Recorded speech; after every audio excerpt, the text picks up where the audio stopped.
Hello everybody. Today is, what is today? Today is November 14th. And in this video we are going to be going over a few picks for the week or for the month. It doesn't necessarily have to just last a week, but we'll certainly find out. So we'll jump right in. Next up, AVYA. As always, we'll start with a little bit of resistance. Set those up first. See where those zones are being created at. I think what I'll do is I'll end up moving this right down to about the 1375 region, just because of this doji and how it shoots off the 200 EMA, blasts through the 9 and 25, and we've been holding up there ever since. So I do like this more as a support.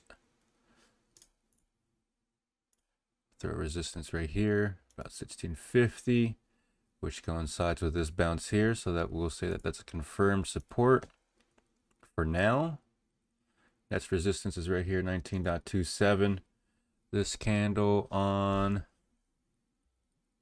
11/13 opened at 19.28. This one opened at 19.24, so it's close. It's close. Had this one had an opening of 19.22 and a high of 19.27, so that's why I say it's not perfect. You want to watch this zone. What we'll do is we'll create this right here.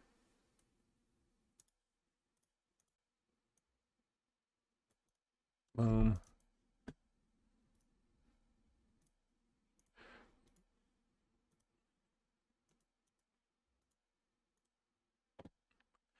This zone you want to watch out for, because we've hit it 1, 2, 3 times, and we haven't necessarily gotten fully rejected yet, but we are trying to form into it as of right now until we get this curl down. So it's very possible that we might have a support around 18.65. We'll draw that right there. Possible resistance. Yeah. Resistance. Yeah, I like 18.67. So you can see here how 18.67 forms, drops back down to the support. Now we have this retest, which fails. What was that? 18.65. This is 18.62, which fails by 3 cents. Comes back down to the 25, and these EMAs are still opening up. The 9 is opening up from the 25, so I'll give it this chance to where on Monday what we're going to look for is this level to hold, 18.65. If we can get higher lows, that would be nice, and then we'll just form into it, maybe form some kind of consolidation and a push through into higher highs at 19.7. And we have all-time highs. Let me make sure. Yeah, all-time highs is going to be at 23.76. So we'll set a resistance right here at 23.38. We'll set, what is this line right here? I just want to see. Boom. Yeah, hey, look at that right there. This resistance at 19.27. Did I not just say that? Look at that, how that lines up. What is that right there? 19.24 high. Let me go back into the daily. I mean, look at that. That's perfect. Perfect. Same line. And I pulled that first line from this candle right here. But then when you go back into the weekly, look at that. Actually, I can just delete this and I'll do a right click. It's thin to the left, and you'll see that. Boom. Touches right here. Bounced off of it. Perfect. Not exactly. 19.26 was the low. But that's why you want to go further back and kind of see, because we're swing trading this, and we're hoping for these swing trades to last anywhere from a day to a couple months. If this turns out to go from 20 to 100, I mean, who knows? I don't really know what kind of company this is, so maybe it won't really go to 100. But it's not just going to teleport itself straight to 100. It's going to form its way and build its way up towards it. So I would want to hold on to something if it can continue to trend in that direction. Um, and so you want to see where it's gone in the past. And in the past, it's topped out at 23.76. As of right now, we're at 18.72. Go back into the daily. And to be honest, for myself, I wouldn't really buy this. I wouldn't buy 18.66. I would not buy anywhere inside of the zone. What I would actually look for is for 19.24 to hold.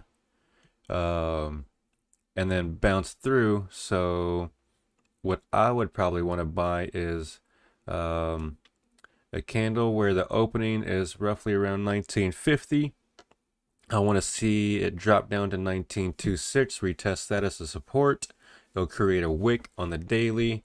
And then right as we start going back up over 1947, I'll start buying shares into 1947 as we try and take out 1969.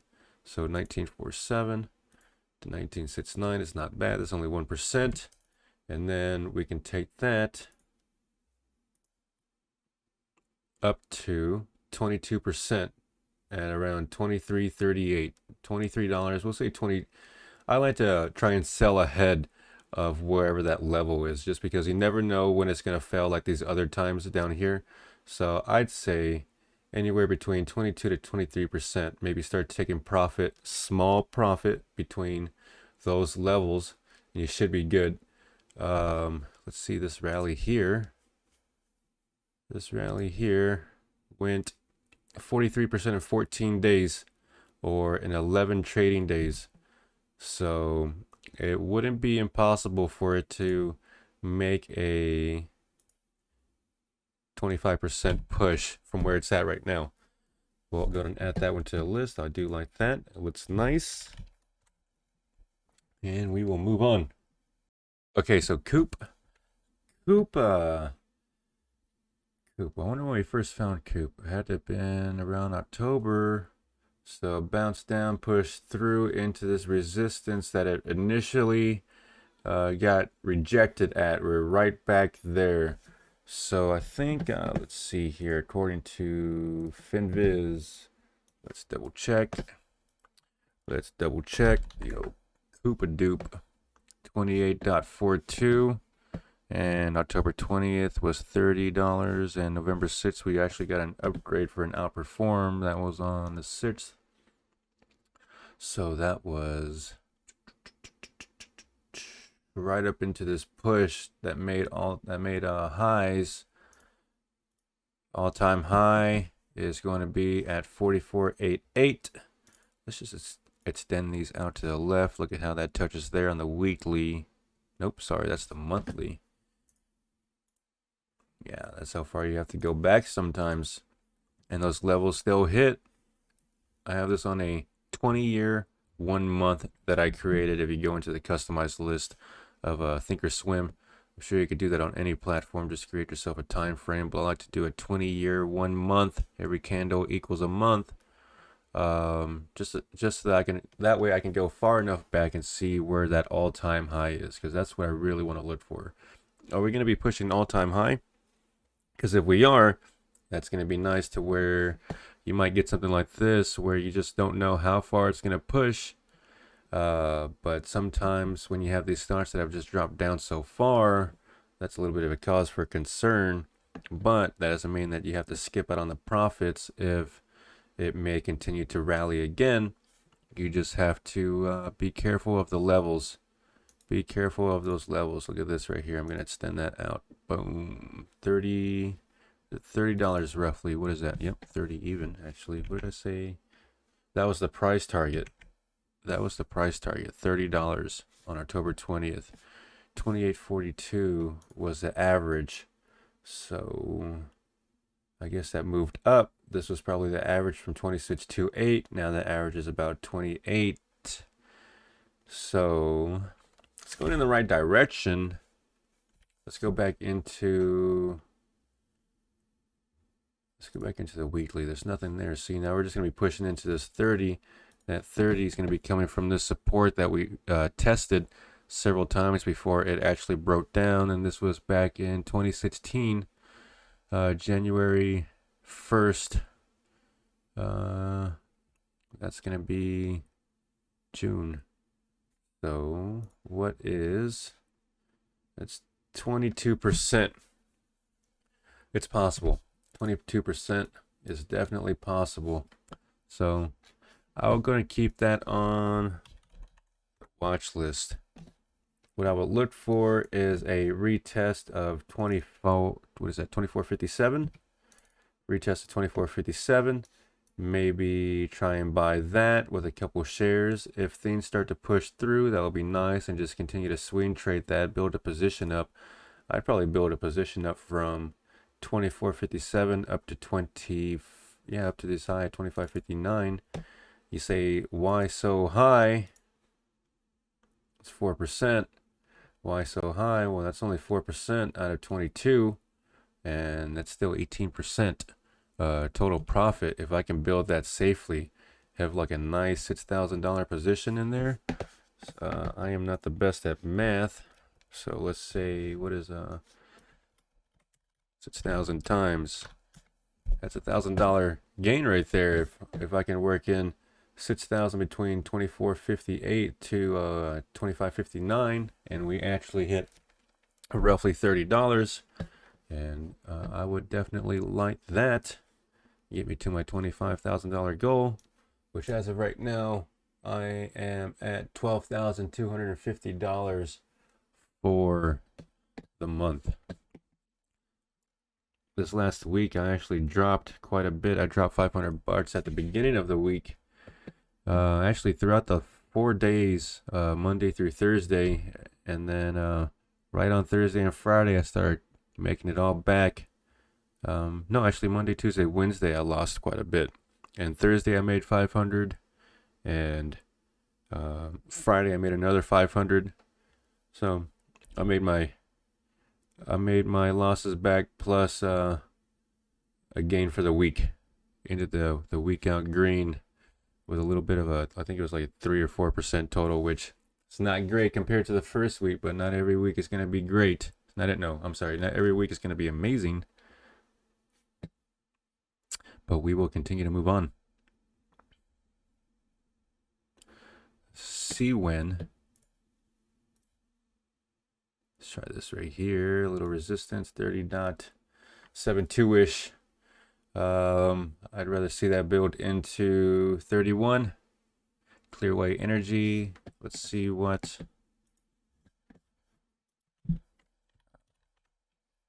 Oh. $26, September 8th. We're currently at 29, so that's a little sketch. I mean, it does have the support and resistance here, but I'm sure there are cleaner patterns that we can play. But if you want to watch it, you definitely can. On to the next one. Fate Therapeutics.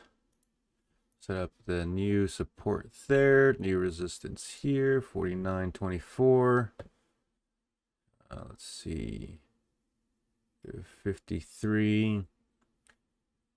Now, if you want to go and set up your own support and resistance based off of the same graphs that I'm going, understand that, like I say, you don't have to make it exactly the same, because these are going to be zones. You're going to watch these zones for how things act once it gets there. You're not going to be the first person to react. You want to be the person that watches the reaction and then jump in at that moment when the time is right. Because imagine you're the first person that goes into this resistance, and then that resistance fails and it just comes right back down. Well, then it's just a wasted trade. No point. But if you wait and see if this actually holds, like these candles, this green candle here, this green candle here has this barely a wick on top. If that starts to hold, that's good news. You want that to happen inside of the zone as you move forward. So Fate, let's see what Fate 43, 31, 42 was the last, and we're at 50, 51. We're rather high. We are rather high, so I mean, It's therapeutic. So I guess it can always go higher. But as far as what analysts believe, it might not be good, so we'll move on. FRHC seems rather interesting. This seems like a super healthy trend. And I know a lot of people aren't going to want to play and start chasing from here, but I mean, when you draw this resistance that we topped out at, we came down, bounced off the 9 EMA, now we're trying to build into there. You can use this resistance around $32 as a possible support. We have 620,000 in volume. We'll go over to FinViz to check it out. There is no price target at all. There is nothing about this other than the fact that it is a financial company that's doing really well apparently. So, I mean, you could always put in a little bit of money as it breaks over and just see where it goes. Just make sure that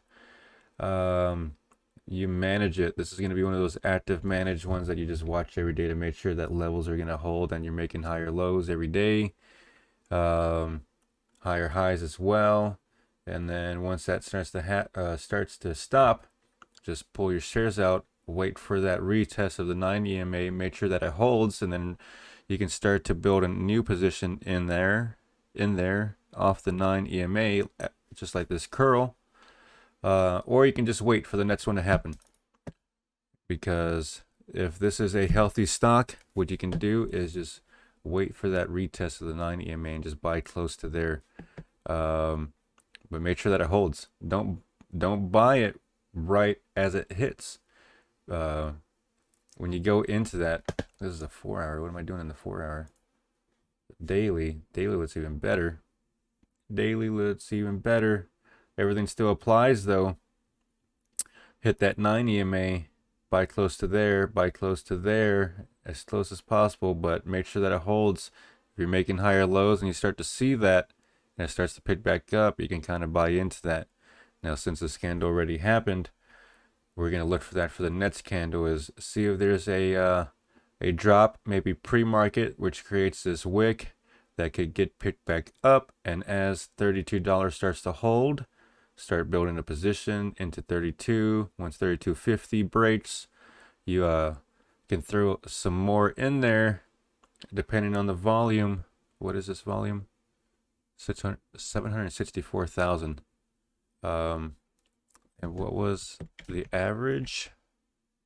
Average volume is 287,000. So volume is definitely coming in this pattern. And as you can see, it continues to do so. It looks like this is going to be the next breakout. And from this support to the resistance was 20%. From this resistance at the breakout to the next that got tested was about 11%, unless you don't want to count that and you go to the next one, because it actually broke over, held as a support, and then followed through before really coming down. And that, so the rally from this resistance at $24 to 29 is another 20%. So it's possible that it goes maybe about 10 to 20%, but as of right now, it's already gone through there. Oh, right here. Let's measure it from here. 29.56, 20% is going to get us roughly about $36 range. $36 range. So from here, we'll say that's roughly about 10%. Then you take that easy swing, assuming that it happens, and then take your profit, wait for the next setup, which should be around this zone here, 32.50-ish range, maybe $33 if it makes higher lows on the dip. Wait for that dip to happen, and then you just restart another position, rinse and repeat until eventually this starts to break down, which is why you want to take that profit around 10 to 20%, because that's what it's known to do.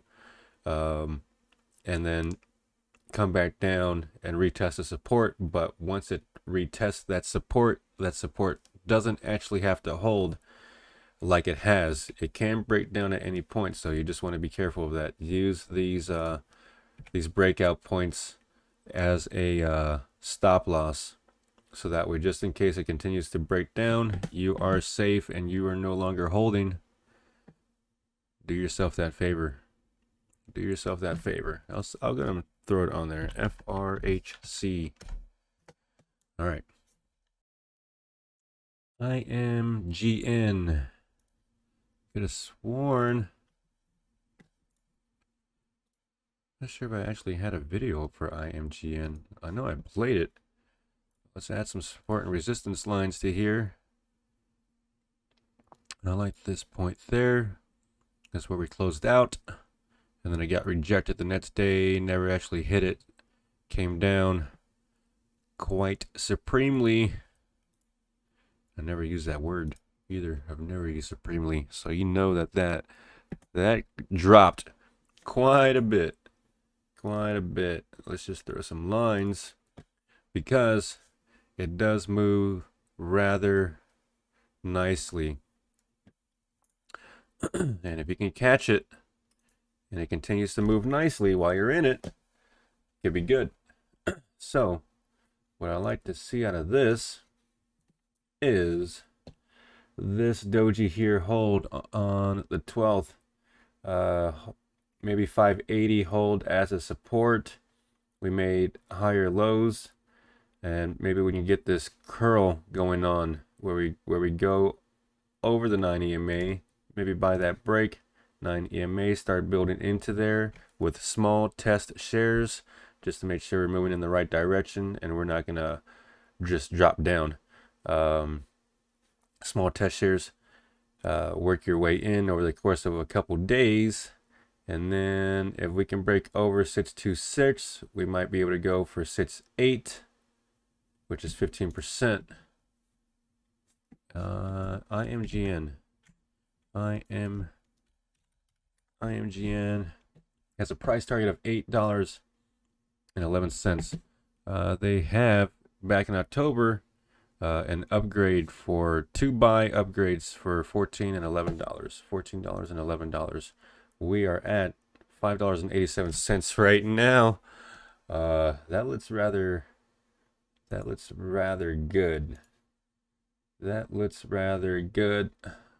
I like the sound of that, and especially the way it's been moving. So might have to build and hold into that. I like that quite a bit. IMGN. Like that quite a bit. Let's see here. Let's go into the 1 hour. 1 hour. Check this out. I have my extended hours. Yeah, that's exactly why I don't like extended hours. Look at this. If you go into IMGN for whatever reason, look at this right here. There's a huge, I don't know what that has. Is that earnings? What day is this? What percentage is that? 68% push. I'm on the 1 hour. 68% push on, what day is this? 10/5. Is that their earnings? No. No. What was? Let's check the news. Let's check the news. Nope. What am I doing here? Crazy guy. Detach. On 10/5, look at all this news on 10/5. Immunogen announces FDA breakthrough therapy designation for IMGN 632 and relapsed or refractory blastic something or other cell neoplasm. So, yeah, they had some breakthrough.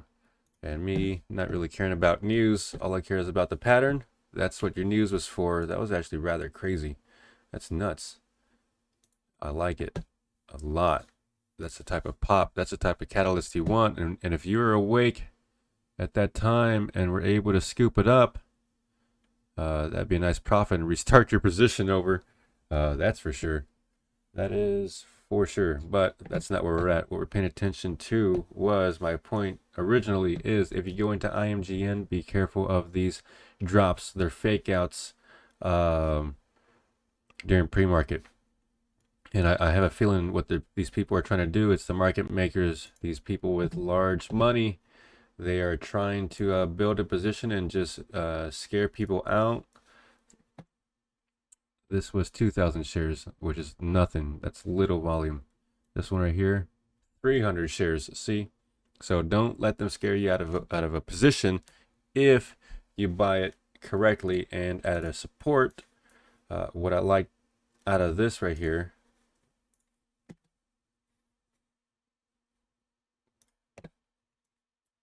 I like to see right here is this resistance that's forming right here at 5.93. We have a little mini support at 5.8. This is actually a bridge support. Major resistance here from December of last year. Then we peaked out again here, got rejected, came back down, but we actually finally broke through this time on November and held, went higher. Now we're testing this as a support. We still need this to hold as a support, but like I said, going back into the hourly now with that information, you can see that we are starting to consolidate, and this consolidation doesn't mean that it's going to consolidate and push up. We can always get rejected by this 25 EMA and come down, and that's not ideal, but there's a possibility that it does come up. Let me double check the 30 minute. 30 minute, I like it. Let me show you this right here. Boom. I'll show you my time frames. So I have the 5 minute, the 15 minute, the 30 minute, 1 hour, and the daily down here. Let me zoom in. Boom. Right there. Little action right there. This is my setup there. 30 minute right there. So at a glance, on the 5 minute consolidation, that's nice consolidation. You can build a position up off that support. It might not hit that support again. Be careful of that. But if it does, and that support holds, just like it did this day, you can kind of buy little chunks here, buy a little bit there, buy a little bit here, 582, buy a little bit here as it holds, every day as it holds. And you can see that it made a low here at 572, made a higher low here at 575, made a higher low here at 578. So yeah, 580-ish. Try and buy around there. Don't try and buy the low because you never know if this breaks down. But at a quick glance, what I like is this TTM squeeze. We have this squeeze, all these dots forming here on the 30 minute. We have another squeeze forming here on the 1 hour. The momentum is starting to pick up in the right direction and go positive. It's for the 1 hour, it's at 5.9. Be careful of this 30 minute because it is negative. It's but barely negative, But just because this TTM squeeze is forming, it doesn't mean that it has to form and pop in the upward direction. It can always pop and squeeze downwards as well. So be careful. Be careful. Anything above a 200 EMA is typically going to be in an uptrend, as you can see here. Let me go back into the daily. On the daily, as soon as it crossed over, it started to break up and go upwards in that trend. So going back into the 5 minute, you could see that ever since it broke down below the 200 EMA, it's been trending downwards. But just recently, we're starting to test it, and we're starting to hold near that area, and that 200 EMA is no longer pointing downwards, but instead is semi-flat. It's about flat. See, the 9 EMA is relatively pointing down, 25 is pointing sideways, 200 pointing sideways. That's what we like to see, because the 200 is going to be the more of like the investors that are inside of the trend. The 9 EMA are more for like the day traders, while the 25 is more for swing trading. So the 200 is going to have more people inside of it holding that price up because they're investors, while the day traders reacts a little quicker while people day trade in and out at a faster rate.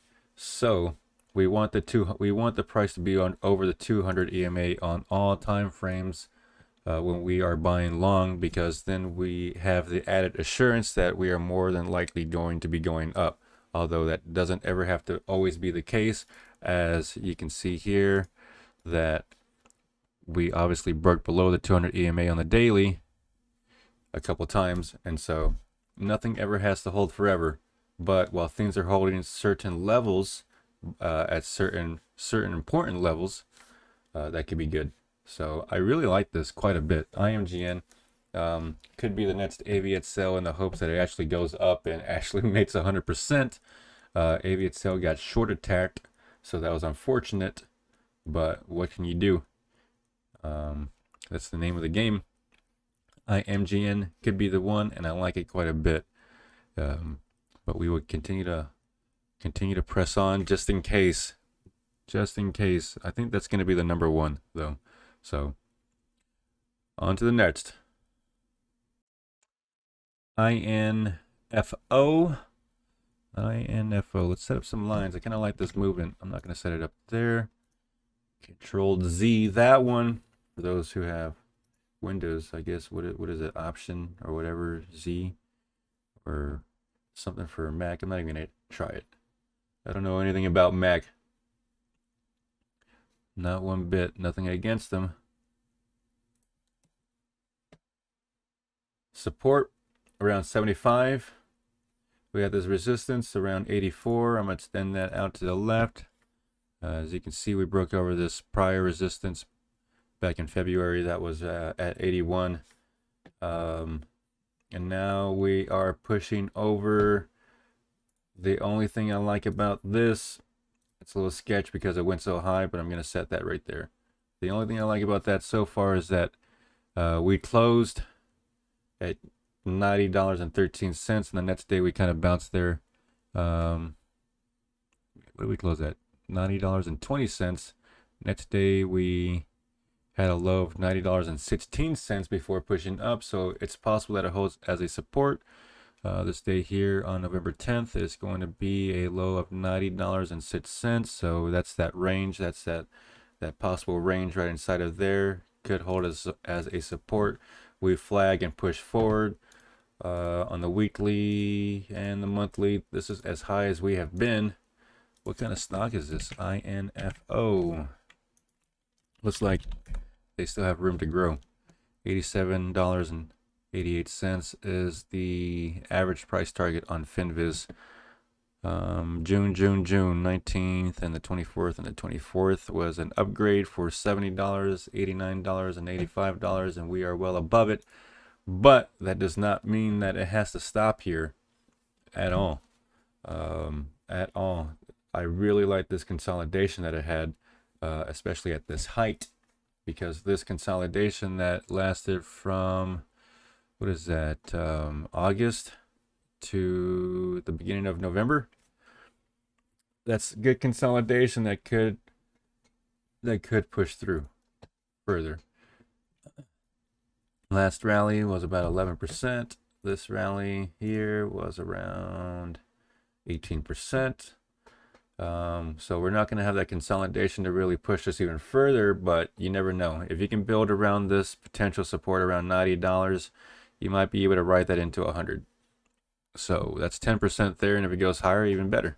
But I would definitely use $90 as a support, as a stop. Don't hold anything below that, because this trade relies heavily on the fact that that holds on as a support, and we just trend higher from there based off of strength. Because if it's at $90 already, then it's doing something right. So let's go and add that onto the list. It's for those who like to trade at that height, at the $90 range. Definitely nothing wrong with that. I have a smaller account though, so I'm trying to not use up all that liquidity that quick. But we'll see. We'll see. We will see. No harm in playing with a share or two, just for fun, for the experience, um, and then adding that to your book of patterns. Because this pattern here, get familiar with it. You want to see that. You want to see that, especially around $7, $10, $20 on the way up, for sure. Because that consolidation, you can definitely make something. You can make a pretty penny off of those rallies. That's 20%. That's okay, but you get the point. All right, ATI. I like this one, and this is gonna look a little different to y'all compared to the other ones because it's not making all-time highs. But this one I like because we are breaking over the 200 EMA, and that break over the 200 EMA, now that it has started to turn, that is really tough, especially on the daily time frame. That 200 EMA has that, like, barely, because the cursor is straight. So if I put that right there at the corner, you'll see that the very tip of that yellow 200 EMA is actually starting to curl up very slightly. The 900 EMA and the 25 obviously are pointing up. That is amazing news to catch if you can catch it at the bottom. The monthly is starting to squeeze. If you were to hold on to this, hold on for dear life, because we might come back. We might come back to $17. We're already over this right here. Watch, we're already over this resistance that we tried to peek out at. And if we can hold, perfect. We might actually get a retest there around $12. Or we might get a retest here.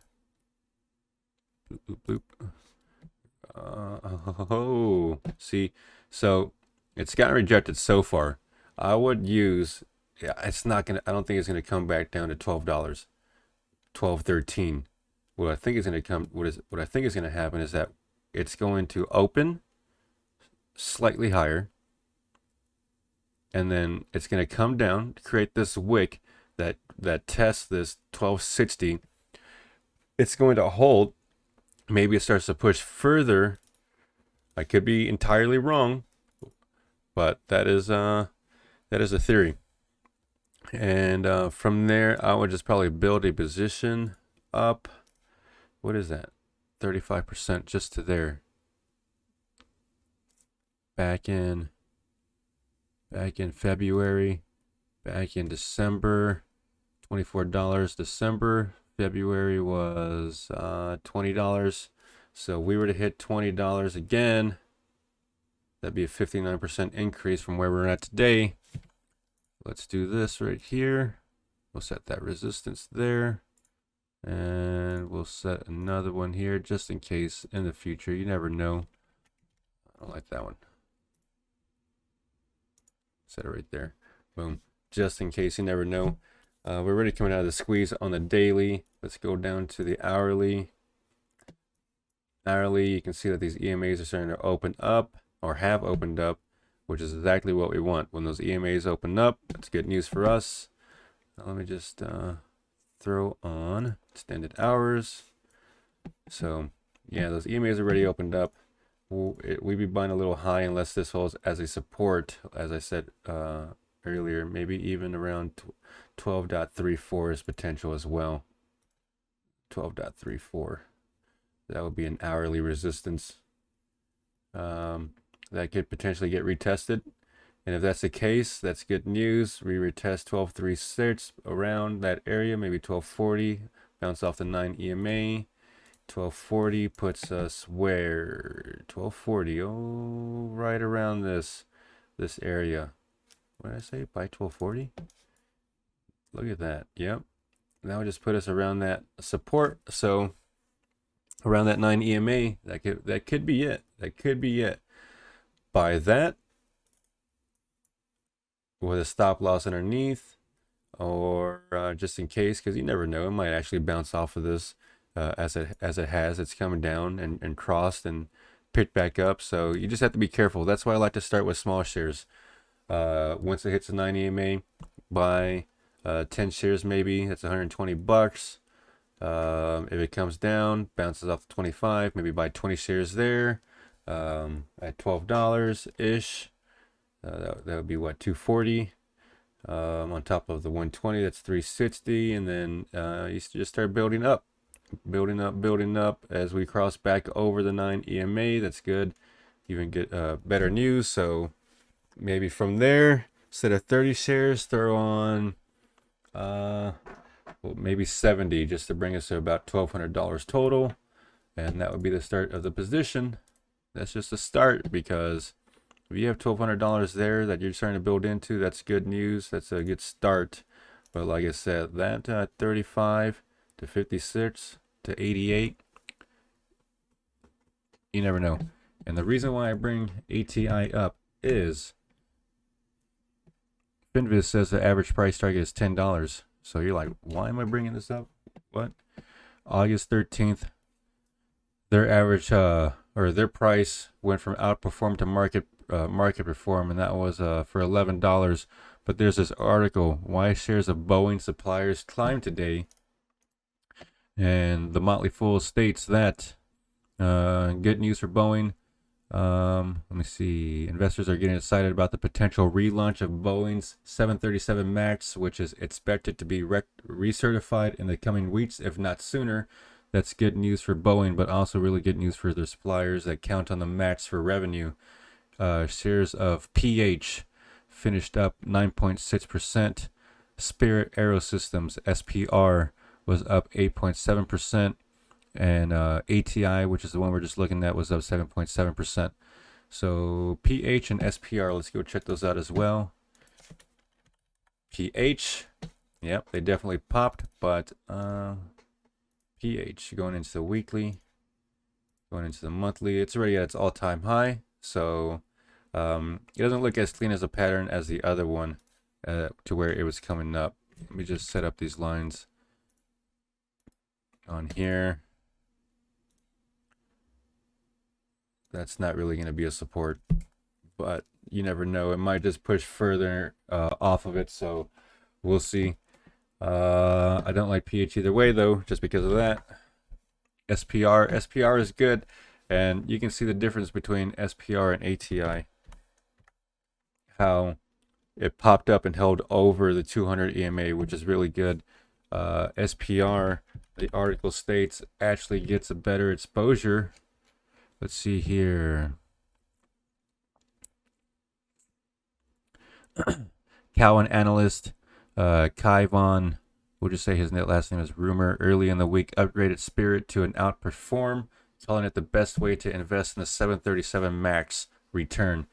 And they go on to state, although neither ATI nor PH have that same level of exposure, they both will benefit from getting the plane flying again. So as of right now, we're already over the 200 EMA on the ATI. SPR, they state, is going to have a better outlook if the Aeromax does come out. And as of right now, we could get a nice pop over the 200 EMA on the daily. If you go down to the 1 hour, that's looking super good. As you can see, those EMAs have crossed and it's already starting to build up and trend. It had a nice drop and a retest off the 25 EMA. That was the 4 hour. That was not what I was looking for. The 1 hour. 1 hour EMAs crossed. It dropped. That's not as nice of a drop that I like compared to the 4 hour, but that's why you want to look at all your time frames just to be sure. And it's also better as to why you want to wait and buy towards that crossover or wait for that support to form. You don't want to chase into these extensions over here. I'd rather just wait for that extension to die out and then that support to form, and you could have easily bought the same position had you been waiting for it. Maybe you didn't get that right there, but you could have seen support now coming up, that nice wick there on the 1 hour. This is holding that support. You start to buy that a little bit, that holds and pops up by a little bit more, but not too much, because like I said, you don't want to chase. Again, it drops the next day, it starts to pick up, so that's why you want to build off supports. Build off of those supports and those crossovers. You don't want to buy off the extension because that's not good. That is not good. Although sometimes I do it, but when I do it, I usually do it with like 1 share, 10 shares, just to remind myself that I have that position and to keep an eye on it to see where it's at. Because obviously I know it's going to drop. But if it drops like this, say I bought 10 shares from here. 10 shares from here would have been $300. It drops to 16%, and $300 times 16%, it's only $50, right? Compared to if I go in with maybe like a quarter of a position around, or maybe not even that. Say I just start with like $1,000. Well, I mean, that's going to be $130 drop compared to just the $48. So start small if you buy off these extensions, because it's more than likely going to cross back over. And when that happens and you notice that things start to hold and start to come back up, you can lower your average from the 10 shares to 20, 30, 40 shares down here as it picks up. And then that average becomes nothing, because that comes down from 30.6 to around $28, which is going to be good, seeing as how the resistance is back here at 30. And now you're starting to build up into there with an average between 28, 29, which is a way better average than what you had up here at 30. Then you're going to retest 30, which obviously you see it broke up, hit 31, which is good news. So don't go all in. There's no point in going all in all at once, especially when the trend is so young. It's just starting. SPR and ATI, they're having nice pops. They're going to have nice pops. I want to guarantee it, but I can't guarantee it. So instead, what I can guarantee is I'm going to put it on the list to watch. And you should too. You definitely should too. So if you found anything in this video helpful, please like and subscribe. I will do my best to continue to put out videos for y'all. AviatSale made a nice push, Shakio made a nice push, Flex made a nice push, and I would like for y'all to be a part of it with me. So I hope you all have a great day and take care.